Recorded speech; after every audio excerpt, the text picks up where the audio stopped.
Oh, it's so great to be here. It's a very, very great office, very, very nice building, and it's great to see all of you here. So my name is Congle. I'm from University of Washington. So I'm working with, my advisor is Dan Weld. I'm also working closely with Raphael Hoffman and Stephen.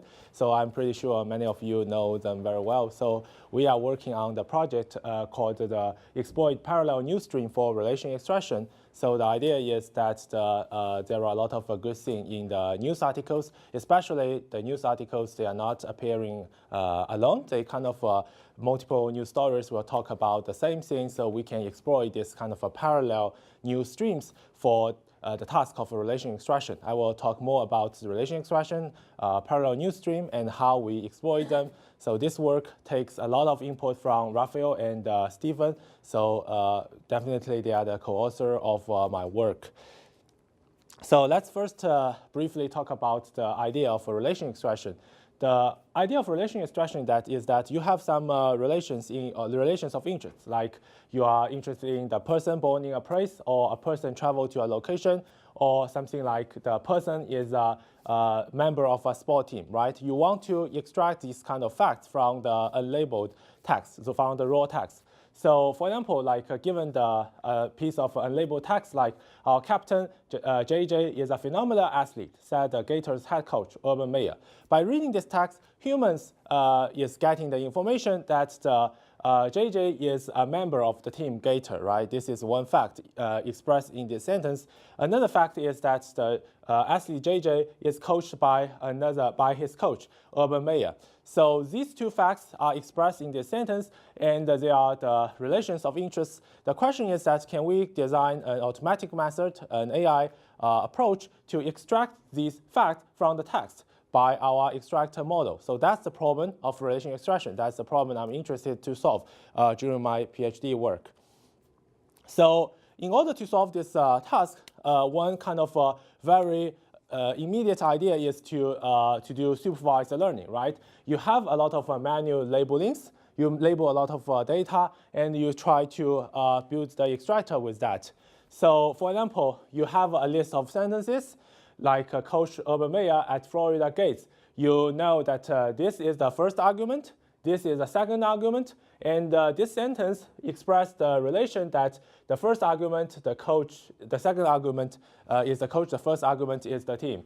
So by doing kind of supervised learning, you need a list of sentences with their arguments being labeled. And you can have this training data, and you insert that into your learning algorithm, and you will get your extractor. So the cool thing here, the very challenging thing here is that it's not like a text classification. You only need to label yes or no, or like class 1 to class 10. What you really need to do is to read through the sentences, chunk your arguments out, and give them your relations. That makes the supervised learning a bad choice for relation extraction. So because annotation is extremely expensive. So for a lot of target relations, if you have a lot of target relations of interest, in particular, it's very, very hard because the data is very skewed, right? So you cannot expect, for example, like I just random sample 1,000 sentences from the articles, and like 100 of them will be positive. In fact, even if you are considering the top 50 relations in FreeBase, which is very, very, very kind of dense relations, like a city located in another city, which is expressed in a sentence everywhere, or like the birthplace of a person, which is often expressed in the Wikipedia articles, the positive rate of these sentences is only 2%, which means that if you label 1,000 sentences, only 20 of them will be positive. Then it's really, really impossible for you to collect enough positive training data to train reliable extractors for example, like hundreds of relations or thousands of relations. So that's why the task is extremely challenging. So supervised learning might not be a good choice to solve this problem. So what should I do? So the idea became very, very popular is weak supervision. So it's also called distant supervision. The idea is that why can't we just use some heuristic match to collect a lot of training data and use that to learn the extractor? For example, if the relation I'm interested in is acquisition, okay? I have a table.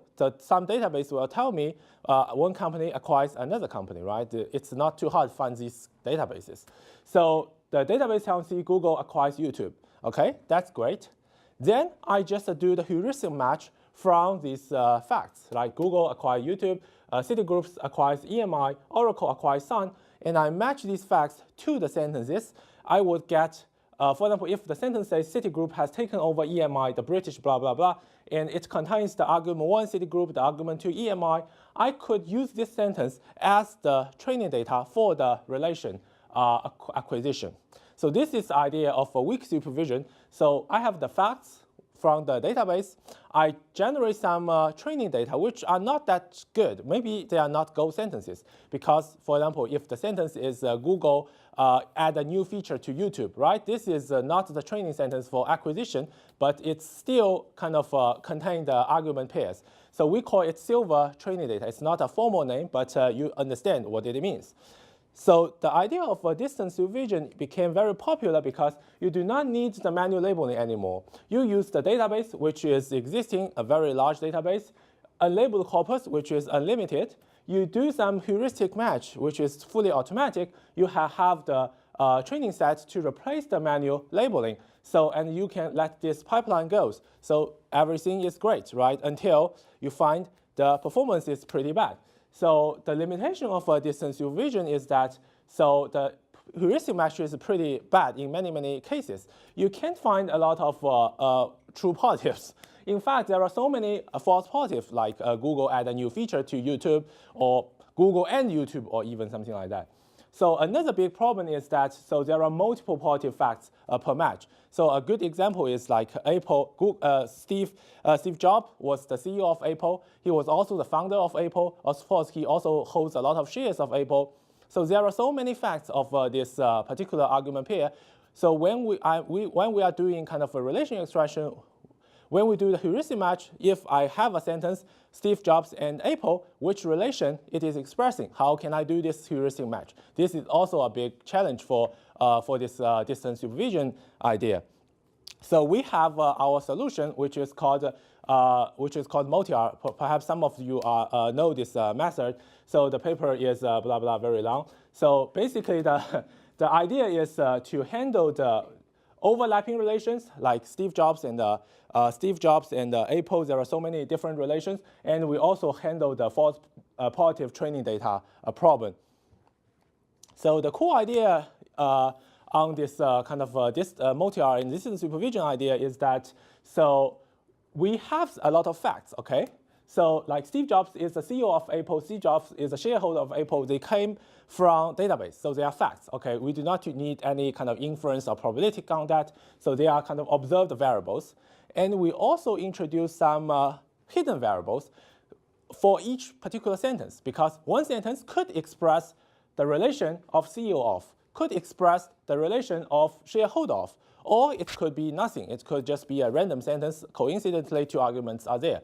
So we introduce the observed variables and the hidden variables at the same time and define a joint inference model to kind of take the input from the observed variables and use the features from the sentences to maximize the likelihood of the model. So this performs pretty well because it can tell us that some sentences are kind of a CEO of, some sentences are shareholder of, some sentences is kind of random sentences. So by doing multi-R, we kind of solve some problem of overlapping relations and some noisy in the distance supervision. But what if another problem or another limitation of distance supervision is that how can we find the instances of the target relations, right? Yeah. Can you go back to the previous slide, please? This one? Yeah. So I'm trying to understand how, with these hidden variables, Mm-hmm. what signal or feedback do you have that lets you distinguish Mm-hmm. which sentences for shareholder versus CEO? Like, is there a word correlation with these? Do the SH of and CEO of, do they actually mean something semantically? Or are they just strings? Oh yes, that's a great question. So yeah, because I didn't show the model in my slides here, but the idea is that so there is a joint factors to there is a kind of assumption here is the kind of the one sentence assumption, which means that if the argument pair Steve Jobs and Apple, so Steve Jobs is CEO of Apple, I have a lot of unlabeled sentence about Steve Jobs and Apple. I assume at least one of them is expressing the idea Steve Jobs is the CEO of Apple. And because Steve Jobs is shareholder of Apple, I have a lot of unlabeled sentence. I also assume at least one of them is expressing Steve Jobs is a shareholder of Apple. So kind of the idea of multi-R is using these assumptions to enforce that a list of long unlabeled sentences, the most likely one is the one that you really want, because the data set is very noisy. You have hundreds of sentences about Steve Jobs and Apple. Only very few of them are good. So by using this assumption, you kind of only take the strongest training positive signals to apply on your unlabeled data set. Yeah. But how do you connect these abstract hidden variables with the partitions of the unlabeled training sentences? So what do you mean by partition? So you have unlabeled training sentences. Yeah. And some of them refer to CEO, and some of them Yeah. refer to a shareholder. And Yeah. you have these abstract variables, CEO and shareholder. Yeah. How do you make sure those connect to the right things? Like, It seems like Because there are features in the sentences, right? okay, So if you're the using specific lexical Yes, features yes. of CEO to make those connections. yes. So because there are features in the sentences, so kind of the sentences will be broken into features, and so the model will eventually figure out that some features, like for example, like CEO of is a kind of n-gram. Suppose it's a feature. The n-gram will be strongly connected with the tag CEO of, the label CEO of, and these two things will be connected, and other features will be ignored because you already find the right feature, and it's kind of connected to each other. But I thought your data was unlabeled. yeah. That's So the data set, the sentences are unlabeled, but the database is labeled, right? Yeah, I really should put the kind of the model here. Unfortunately, I should put the model here. So yeah. It's only modeled by, it's only labeled by having just tags for this, there is an existence of, it's like a set of classes, right? It doesn't have. Yeah, it's a set of classes. You can think something like this. So let me explain it in another way. So you have 100 sentences. Probably many of them are NA, few of them are positive. Then you kind of, let's say, okay, you have, of course, you have a lot of different, you have Steve Jobs, Apple is one kind of positive, and you have another, for Larry Page and Google is another pair, right? They are kind of positive. You have a bunch of sentences about Steve Jobs and Apple, another bunch of sentences of Larry Page and Google, okay? So, and kind of, this is 100 sentences, this is 100 sentences, and one of these 100 is CEO of, Steve Jobs is CEO of is the kind of the n-gram there, and another sentence in that bunch of is also kind of CEO of. You kind of know that these two things, the CEO of is strongly connected to the fact the person is the CEO of a company. So then you kind of figure out this is the strongest. So unlabeled, it means that you don't have label for these 100 sentences, but you have the training signal from the database, means that you know that one sentence in this bunch of sentences and at least one sentence in that bunch of sentences is a good positive training. Yeah. So, if I understand correctly, you have sort of some a priori knowledge, the abstract relation CEO of corresponds or sometimes is represented by the string CEO of. So there's a kind of abstract relation to string mapping that you assume or require. Is that? Definitely, because the sentences are broken down to kind of representations or strings, whatever you call it. It's the features, right? So basically, essentially, we are trying to, when we do the extraction, we try to find out the features and the relationship between features and the labels. So do you manually write in that this string corresponds to this relation? So we don't do this manual kind of a mapping, because what we do is actually so the model basically will tells us that some strings that correspond to the label very well, some string not. So I think it sounds like your model will work just fine if you replace those database relations with rel1, rel2, rel3. Mm-hmm. You'll still get exactly the same answer. But then they're all interchangeable. They're So why does interchangeable. The point is that the database will contain a bunch of people that are CEOs but not shareholders. And those will become Across the different CEO. companies. And then there'll be a bunch of people that are shareholders but not CEO, and those will become CEOs. Okay, so yeah, yeah. So remind me what stops the model finding a trivial solution where it just it needs. Are you assuming that relations that aren't in the database aren't true? No, you're not. So why can't it just say every string maps to every relation? Yeah, that will introduce so many noise because just as I said, the problem of heuristic match is that so you have 100 sentences contain Steve Jobs and Apple. 99 of them are kind of noise. If you just stupidly match all the kind of strings in the text to the relation CEO of, you will definitely have so many kind of noise.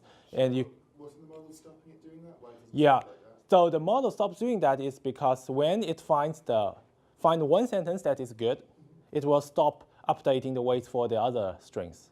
Alright, we could find one like. Yeah, because the assumption says that there's at least one sentence which is good in this bag, right? If I find this one, I find one, or I find two, or find three, whatever. Whenever I find one which is positive, I stop updating the weights. I do not treat other sentences as positive anymore. So that's how the model is learned. But it could find one like really common string. That's true. That's the big problem of distance supervision is that because you don't have the label on sentences, and you have this kind of assumption that at least one assumption, so it will quickly kind of stop learning when you find some easy match. And that's the problem I will try to solve in the following slides, which is my thesis, right? So that's definitely the problem. Definitely, it's better to have sentence level training. Why? If I have sentence level training, why I need bag level training? Yeah. But why this like super strong commitment to having unsupervised, like completely unsupervised? Why not just? This is not completely unsupervised because the database gives you training signal, right? But why not just have it so that you label a few training examples, like some semi-supervised approach? Why not? Yeah, that's kind of a great question. So I don't know kind of what exactly. So that's basically, I think this kind of most of this work is kind of fully unsupervised. Let me answer a question in this way. So yes, if we label some data for some relations, it can be very, very helpful. But fundamentally, I think this is not a good solution for relation extraction because unlike why this is the case? Because so the language is very kind of there are so many polysemies, there are so many kind of strings saying the same thing. So even if you can kind of label like 10 sentences, you will overfit these kind of 10 patterns in these 10 sentences. You will never find the good way of other patterns. Does it make sense? Well, how does that problem go away if it's unsupervised? For unsupervised method like this kind of like this heuristic match, you match Steve Jobs and Apple to unlimited amount of sentences. The idea is that so you have this unlimited amount of sentences. All your interested patterns are in this kind of unlabeled sentences, right? So that's the assumption, that's the idea, right? Conceptually, you have unlimited amount of sentences. All your patterns are in this unlimited amount of sentences. And luckily, you have something in your database, and by matching it to in your database, you will find a link between this pattern to your target label. So if you do supervision, you label 10 sentences, you only find 10 labels, and it will overfit these. But Yeah. I'm not saying you just do 10 sentences. I'm saying you do exactly the same thing, except Yeah. instead of using as your kernel some sort of like fuzzy matching from the database, you use as a kernel a couple of labeled instances on a large set. So you may replace the database with 10 training set? No, I'm 10. saying apply semi-supervised learning. So you some sort of kernel to say, okay, here's where you start to bootstrap the technique. Do you mean it's kind of a bootstrapping method? Yeah. Yeah. That's kind of another, usually kind of, I definitely agree that the bootstrap stuff is a very, very promising idea. So usually I think like in relation extraction, there are, this is a great work, a bunch of works. I know Raphael is doing many things. I'm pretty sure like, I think like in AI2, people are also doing that. So this kind of active learning stuff, this kind of using some seeds and bootstrapping it to new seeds and then extend it. So it needs some help from humans. I think it's a very, very great idea to kind of extend your patterns. You have some seeds and extend it from the unlabeled data set and then extend it again. So if with some kind of a little bit human help to kind of make it to be the right way, it will be very effective way. This is kind of another branch of work. I won't say which one is better because personally I'm also fond of kind of the active learning approach very much. So I won't say anything bad about this method. This just is the motivation is that I only have the database. I don't want any labels. This is kind of different motivations. I definitely agree with you that probably we can kind of combine these two together to have some good result. For example, I start with database matching, and I also take some input from humans, and somehow I finally get, because just like you said, if you only label 10 sentences, label like 10 or 20 sentences, and you kind of do the semi-supervised way. So I will say that it will still suffer from precision and recall problems, but I would also say that with a little bit help from humans, when you do this kind of bootstrapping, problem could be the problem would be much less. Yeah, that's my feeling. I don't have experience on that. I don't have experiments on that. So, let me keep. So the limitation of another limitation of distance supervision is that you don't know how to find the instances of the target relations.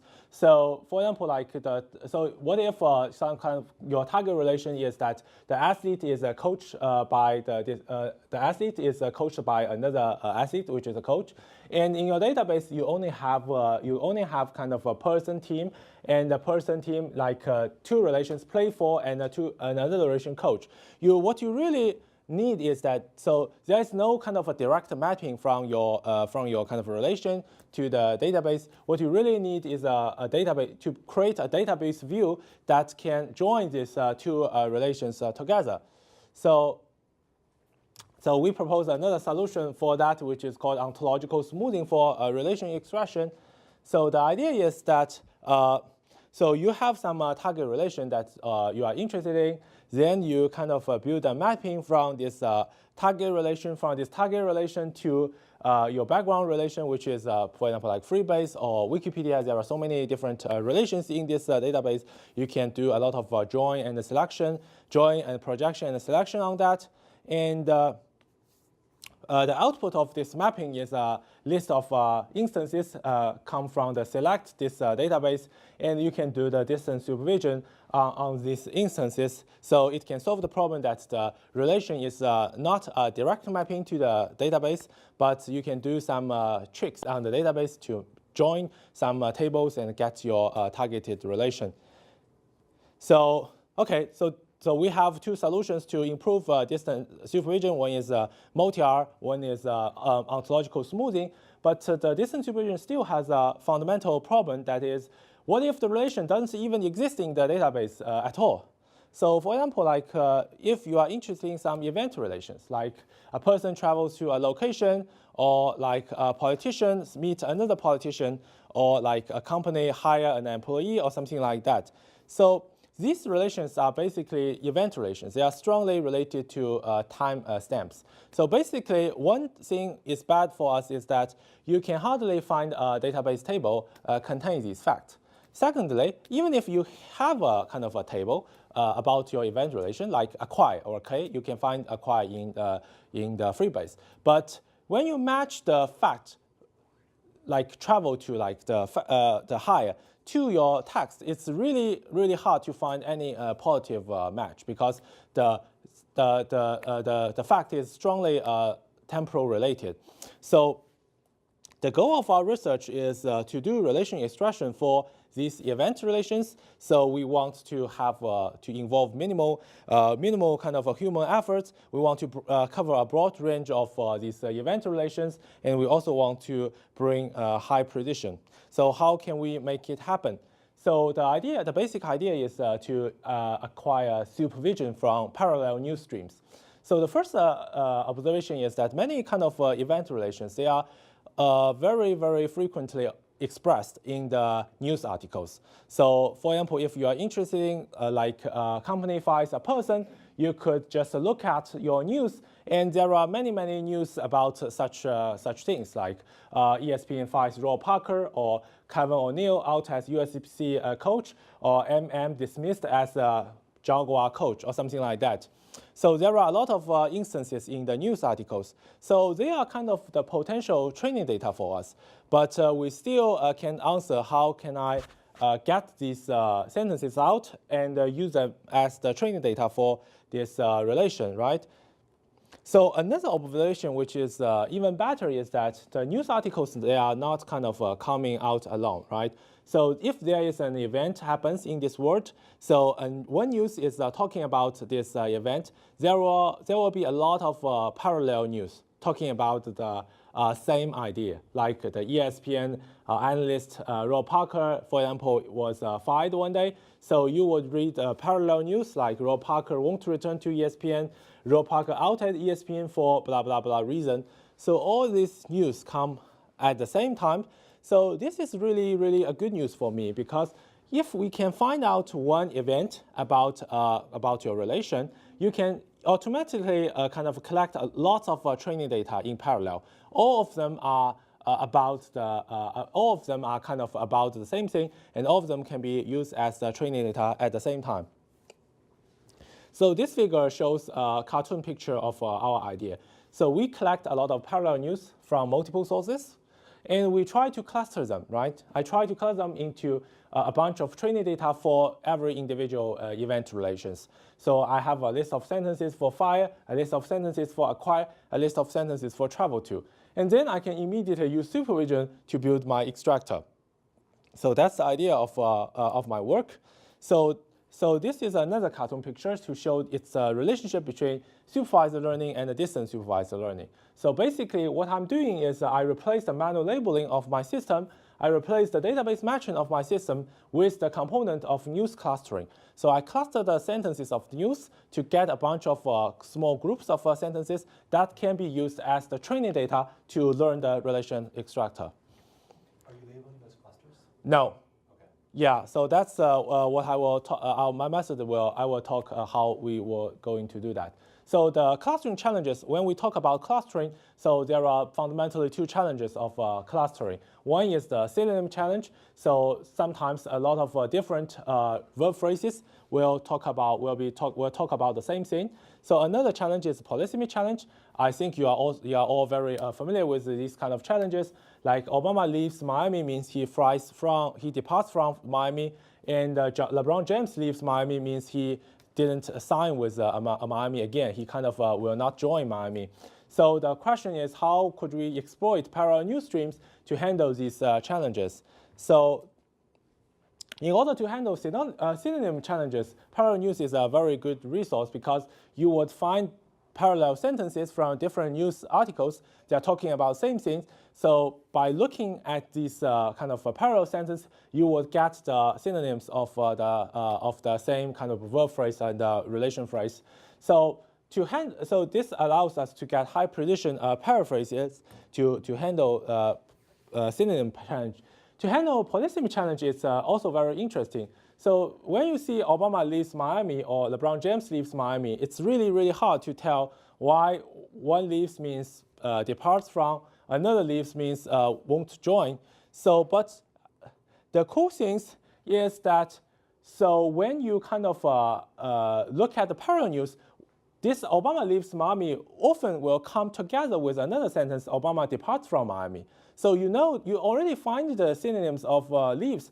And the same thing is LeBron James leaves Miami. You will find other sentences that LeBron James won't join Miami again, or LeBron James won't return to Miami. You kind of have two bunch of sentences. What you are doing is not compare two sentences to figure out whether they are synonyms or not. You are using a bunch of sentences to figure out whether they are the same thing or not, which makes the precision much, much higher.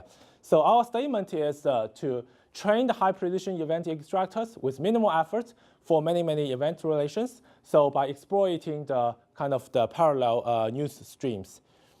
So, okay, so what's this work related to open information extraction? So there are, you must know a lot of results of open information, OpenRE, like TestRunner, Reverb, and Oli. So they are unsupervised, they are very scalable. They do not have input restrictions. So basically they can break down the sentence to subject, verb, object tuples, and very, very accurate. But one limitation is that they are not canonicalized. So you need to figure out the synonyms and the polysemies upon the kind of the OpenRE result. So one way to understand my work is that I built upon the OpenRE results. I try to find the semantics of the verb phrases. I try to kind of cluster the result and to do this kind of canonicalized, normalize stuff on the OpenRE tuples. Yeah. Sorry, so what you're clustering is the sort of relation strings, the verb phrases? Yes and no. So the paraphrase, yes, most of my work is clustering these verb phrases, but I also consider the sentences that only contains like the argument pairs, but there's no verb phrases in the sentences because some of them, if for example, like Apple's acquisition of a company, right? So the acquisition is the hypothesis S acquisition of is a useful pattern for this relation. Sorry, but you're clustering the pattern. So how do you deal with the polysemy in that case? I can see how you can figure out. You mean the polysemy of the every single pattern, right? The polysemy. How can we handle the polysemy? So if you're saying that you got some verb phrase like leaves or something. Yeah. You showed us earlier how you could work out in a given context what it meant. Yeah. But then when you do clustering, are you just, I mean, how do you? Oh, I know what you mean. Yeah. So kind of what I'm doing is that when I'm trying to find the individual training sentences, I use the bag of sentences to help me to handle polysemy. And then I just have a bunch of because I have a bunch of training sentences, and I just use the extractors to train on these sentences. But because like finally, so my goal is to train the extractor on individual sentences without the bag of without the context, without the bag. So finally, I still want to do relation extraction on individual sentences. Yes, that's a great question. Like, what if the single sentences itself is ambiguous? Right? How can I handle that? So my answer is that I cannot handle that because like the definition of the problem is that to do the micro reading. So when I have an individual sentence, I need to figure out what's the relation of it. So if the input test sentence is ambiguous, I cannot handle that. So that's another kind of I will say that there are. So this is the fundamental problem is that, okay, so you want very high accurate training sentences, and but it doesn't mean that you have 100% training and millions 100% training. You can get 100% test accuracy on all sentences because the test data could also be kind of a polysemy problem, right? So that's another problem which is very interesting. Yeah, I haven't kind of have some idea how to handle that, but definitely that's a great problem. Yeah. Is this still for a predefined set of relations, or are you trying to get all possible relations? Yeah, I will discuss this later. I kind of try to get a list of important events by myself. Yes. Yeah. Are you? I see you're disambiguating the relations. Are you also disambiguating the entities? Well, disambiguated. Can you? What do you mean by disambiguated entity? Well, the example was Miami. Yeah. Miami. Oh, yes. Yes. That's a great question. So yes, actually I do. So it's not explicitly disambiguate the entities, but I will kind of put them into the feature like Miami. I will try to figure out whether this is a city or this is a team, because Miami will be put in the feature space. So Miami and Miami will be kind of tagged as both city and both location and the team. So whether this is a team or location, it depends on the other kind of sentences in the back and something like that.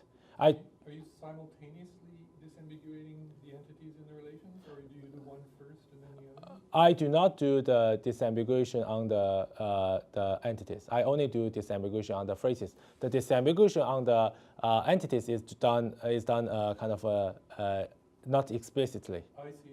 It's just put in the features. Because you know the relations only go with certain kinds of entities.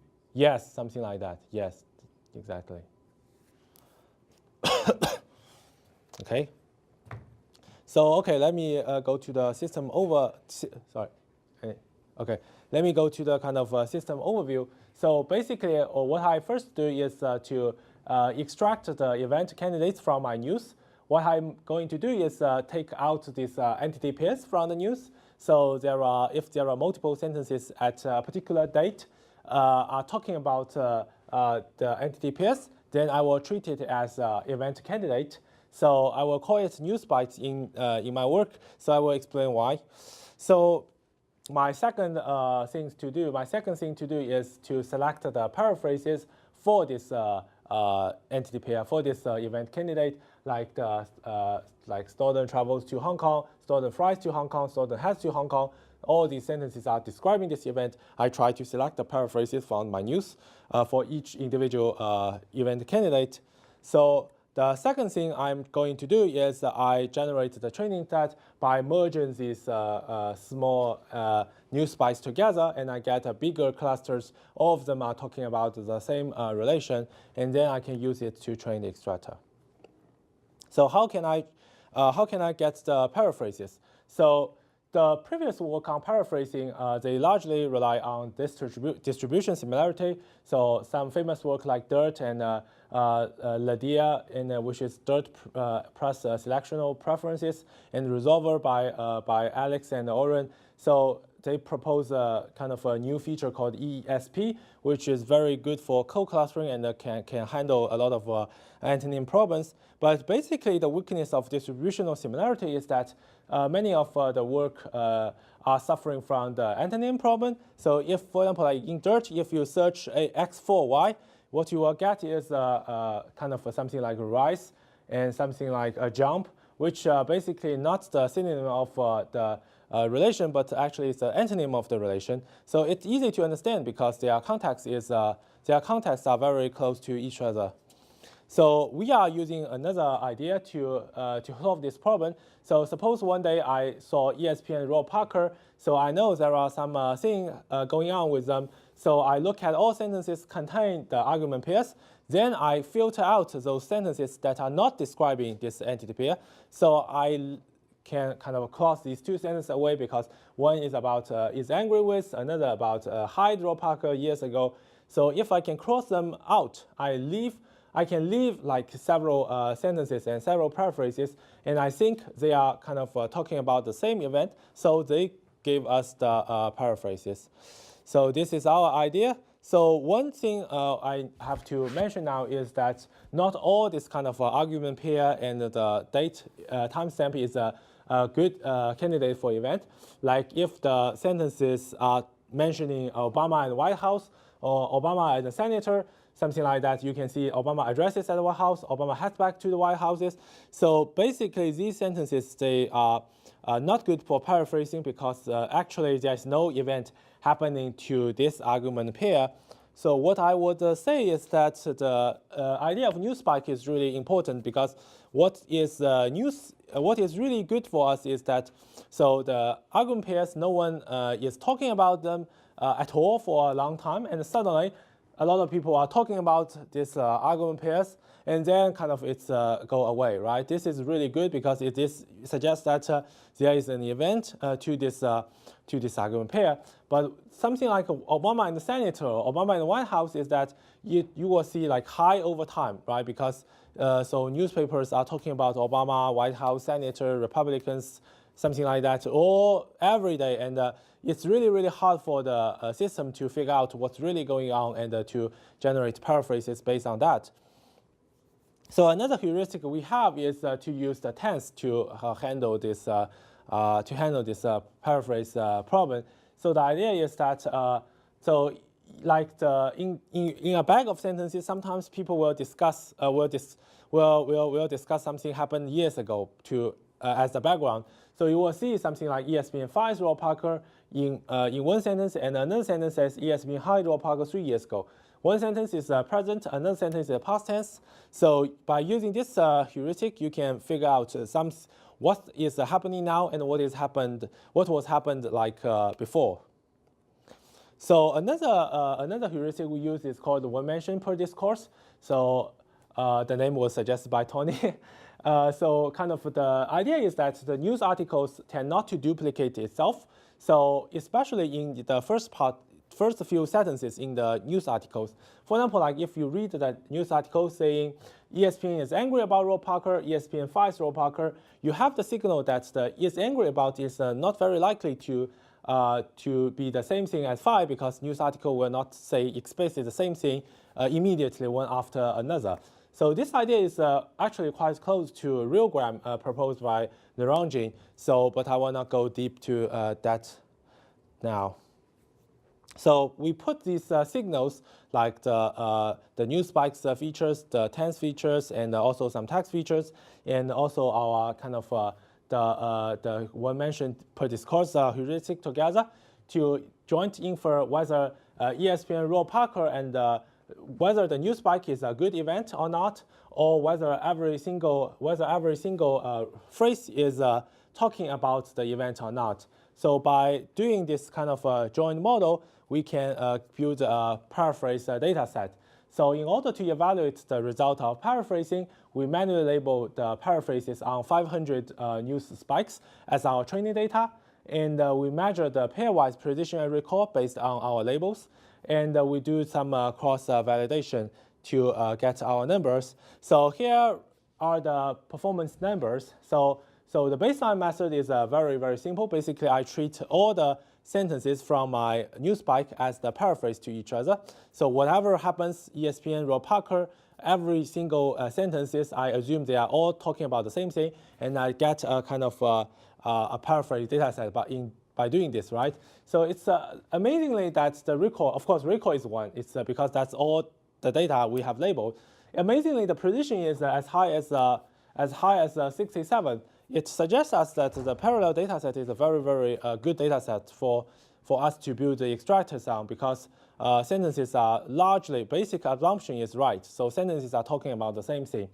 So we build a kind of a parallel, a pairwise models without considering the kind of one mention per discourse assumptions. So basically, I build some features for a pair of sentences and judge whether this is a good thing or bad thing. So the precision is almost 90 and the recall is 60. So I also use the off-the-shelf paraphrasing toolkit, which is developed by Richard Soker. So basically, it tells us whether two sentences are paraphrased or not. So it performs pretty well on sentence level, but when you kind of look deep into the sentences, so sometimes it's bad because in our case, we only care about the key event, not the whole sentence. So it's likely that the two sentences are not about the same thing, but they are the key part of the sentences are the same. They are all talking about the relations in interest. So that's why its recall is not very good, and its precision is a little bit higher than the baseline. So for our model, when we put all our heuristic together, we get the best precision and the recall. In particular, when we look at some hard cases, so on these cases that if we take away the naive paraphrases, like go to and go into. So their head verb is the same, so it's pretty easy to say they are the paraphrase or not. If we only consider these results of not naive paraphrases, so our prediction is 90, and the pairwise model is 84. So the recall kind of so yeah, one thing you can see is that the recall is pretty low. Is because the one mentioned per discourse assumptions, it kind of kick out a lot of very good paraphrases. That's one reason we need to refine our next part of our system is to merge the new spikes together to get the training data for the relation extractors. Yeah. It seems like the one mentioned per discourse assumption works really well if the mentions are very close to each other. But in a long news article, it's the done. way people write, you actually want, if you want to mention it again, you actually want to say it in a different way. Yes. It means the exact same thing, as long as it's separated in the text. Definitely. So we also noticed that one thing we try to handle, one of our solutions is that, so I only use the first paragraph of the news articles to do this thing. I crawl like 2 years news articles, so we have a lot of news. So hopefully, so all the phrases will be mentioned somewhere in the first paragraph. That's one solution. So another solution is that so in our reason network, when we cluster these two things together, we kind of consider we do not use this heuristic. So we use the other way to get negative signals. So the motivation to use one mention per discourse is that we want some negative signals to help me tell that two things are not the same. So I will talk about another negative signals very soon, how we handle it now. Yeah. Are you distinguishing headline text from body text? So both headline and the body text. No, but are you distinguishing them? No, I don't distinguish. Your tense feature? Sorry? Your tense feature of when a sentence is in present tense, isn't Yeah. that very specific to the way headlines are written? Yes, actually yes. So Fired someone, that's how they say it. They say it differently in a headline. yes, exactly. You are very right. Actually, so many times that the news articles, they are not using the let me see. Many times the news articles will always use past tense. So if this happens, then this feature isn't very helpful. So yes, that's true. And you're assuming the same fact isn't expressed in the headline and in the article? No. Yeah, so the headline and the article is different. So I see. yeah, when I do not kind of put the constraint on headline and article. How big are these clusters? You mentioned you labeled 500 of them. Yeah. Like each cluster itself, is there like 10 articles or 100 articles? So each of them actually are a bunch of sentences mentioning these argument pairs. They are not based on the number of articles. They are just a list of sentences. So I would say like 500 bags of sentences. There are like, if my memory is right, it's about 3,000 or 4,000 sentences. So in average, there are like 7 or 8 sentences per argument pair. And how many different relations is that? So it depends on how you define the relations. Let me see how to answer that. So I would say that there are like, in case of the relation phrases, there are like thousands, but obviously many of them are actually the same thing, like beat and defeat, right? So that's why we need another work to merge these clusters together to get the real kind of semantically distinguishable relations. Yeah, so let me kind of talk a little about how we kind of merge these paraphrase sets to generate the training data for the relations. So basically what we need to do is first we need, just as you said, we need to find out what relations there are, right? What are the important relations we really need to build the extractor for? So we really want to discover the salient event relations. We also don't want to put a lot of human efforts here. So the very important challenge we need to handle here is that we need to avoid a lot of errors caused by co-occurrence co-occurrence signals. So many times that two phrases, they co-occurred at the same time. So when we are doing kind of unsupervised approaches, we will put them together because we don't have other negative signals. How can we handle that? Another problem is that because we don't want to label a lot of data, we need to name the event by ourselves automatically. So how can we do that? So we design a kind of a NewsSpike-driven system. So it can simultaneously discover event relations, and it also can generate training data for them. So suppose I have a lot of news spikes discovered. I discovered like in the first stage, and then I kind of have two parts of the system. One is that I discover event relations automatically from these news spikes, and then I generate the training data by looking at these events. I'm looking at the news spikes I have.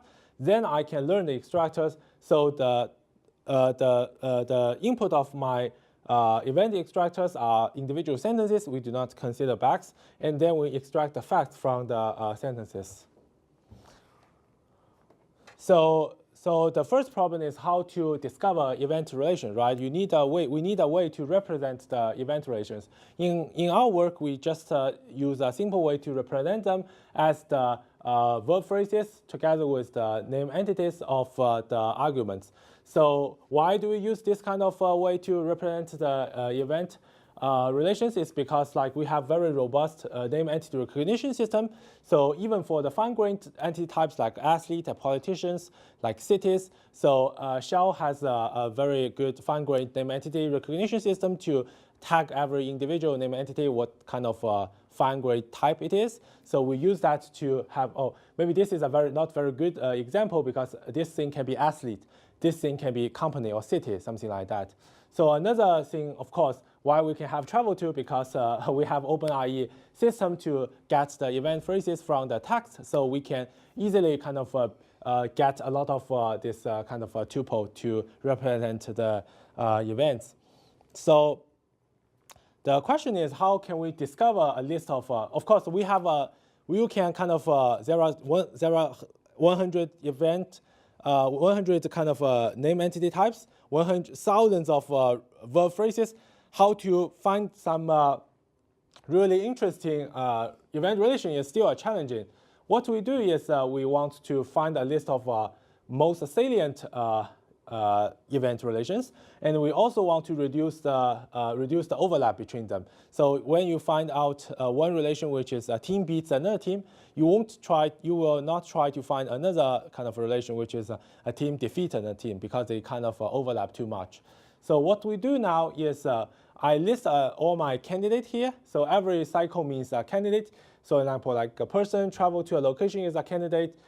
Person visit a location is a candidate. Team beats team is a candidate, okay? And of course, I have a lot of news spikes. And then I build a link between the candidate and the news spike when there is a tuple, like Lakers beat Miami General 1, because beat appears here. Lakers is a team. Miami is also a team. So this is how we do that. Is because Miami will put we put a lot of tags to the Miami. It's a team. It's also a location. So there is a kind of an edge between these two nodes if there is a kind of this tuple on that particular date. So we can have this bipartite graph. What we do is we do the edge cover problem to. What we do is we do an edge cover problem. We try to find fewest number of kind of candidate events that can cover many news spikes. That's basically what we do to discover the salient news spikes.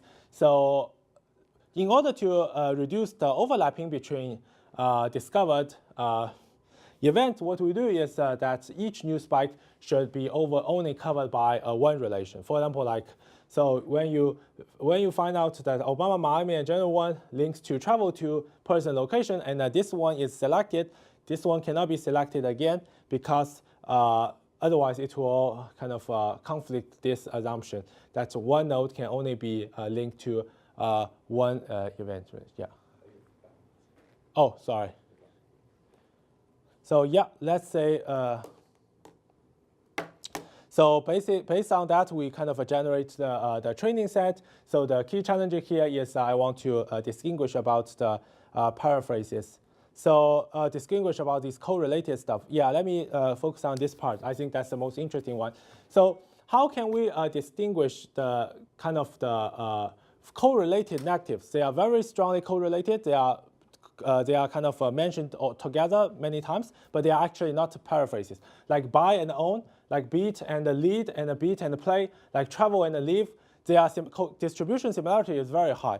So how can we distinguish them? So the idea is that, so we also look at the parallel news story. So if we saw at time t, there are two news articles, two sentences. One is entity 1, verb 1, entity 2, and entity 1, verb, not verb 2, entity 2. We kind of know that verb 1 and verb 2 tend to be correlated, but they are different to each other. So the example is that Snowden traveled to Hong Kong, and Snowden cannot stay in Hong Kong. If we saw these two sentences at the same day at the newspapers, we kind of have the negative signal that the travel to and stay in, they are not the same thing, right? Does that make sense? So this is a very, very good thing for us because distributional similarity is good to find related stuff, but they are bad to distinguish these kind of nuanced differences. So another way to collect a negative signal we are using is that, suppose I know that stay and leave, they are antonyms, okay? And stay and travel, they are antonyms. And I have a phrase which is leave. And leave is close to both stay and the travel. Then it's very suspicious that leave is the paraphrase of either stay or travel. So this is not always true, but it's very useful to distinguish kind of these strong negative, strongly correlated negatives. So the same thing is like beat and lose, they are antonyms. And suppose lead is related to beat, but lead is also related to lose, right? Because sometimes you lead another team and you finally lose to that team. So if I find out that lead is close to both beat and lose, I know that lead is not a good paraphrase for either beat and lose. By using this way, I collect a lot of not only the positive signals, but also the negative signals. So let me kind of quickly go to my model. So basically, I kind of try to know every individual sentence, whether this is a good training data or not. I also look at whether the phrases are good or not by using both the positive signal and the negative signal collected from the parallel news. And I kind of jointly identify which sentences are good for this travel to location. And all the variables labeled as 1, they are used as the training sentences for this thing, for the relation extraction. So because we have the sentential level training data, so this time we don't need a bag of sentences. We have individual sentences to train the model. We can use the basic logistic regression to get the maximum entropy model to get the relation extractors. So we work on 30 most common relations discovered by our algorithm. They are not they are very diverse. They are very most of them are very kind of salient in our common sense. So we kind of use the 2013 news articles as the training and 2014 news as the testing. So we measure both the quality of the training sentence and the quality of the extractors. Here is kind of the prediction recall curve by comparing our method, which is this line, to the universal schema. I don't know if you are familiar with that. It's based on the metric factorization. It can take a lot of different training signals into it, but it suffers from some problem that it will confuse some phrases that are about the same things. So they are related, but they are not about the same things. So this line is using kind of a universal schema on the New York Times corpus, which is pretty large, but no timestamp.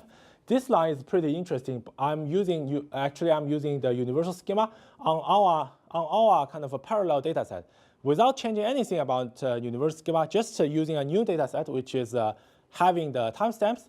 The performance is significantly better than the baseline. And by we kind of exploit more signals from this data set so we can perform better, which is not surprising at all.